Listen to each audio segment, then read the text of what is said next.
Ja mēs no sirds kalpojam Dievam, būs pretestība, būs vajāšanas. Elle nebūs mierā. Ja tu esi mierā, tad Elle ir mierā. Bet ja tu, kā Dieva bērns, es teikšu tā, ja tu esi Dieva instruments un Dievs tevi sāk lietot, tad vēlnam ir nepatikšanas. Viņam ir problēmas. Un viņš neliekās mierā. Viņš neliekas mierā.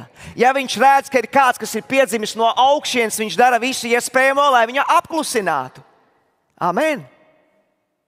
Ja tu dedz par Dievu, ja tu dedz par Kristu, Vēlns darīs visu iespējamo, lai apklusinātu tavu ticību. Tas ir tas, ko viņš mēģināja pie Daniela.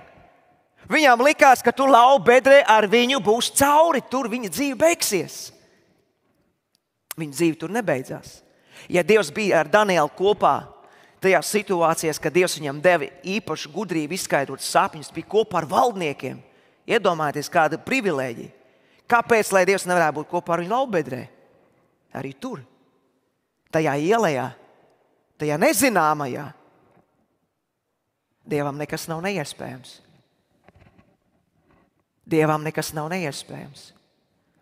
Un es domāju, ka nebūtu pareizi, ka mēs fokusējamies un koncentrējamies to, ka ir vajāšanas. Mums vajadzētu fokusēties un koncentrēties uz galu. Redzēt, ka būs gals, būs atalgojums, tas kungs atalgos. Ja vien tu paliec uzticams, viņš tevi atalgos.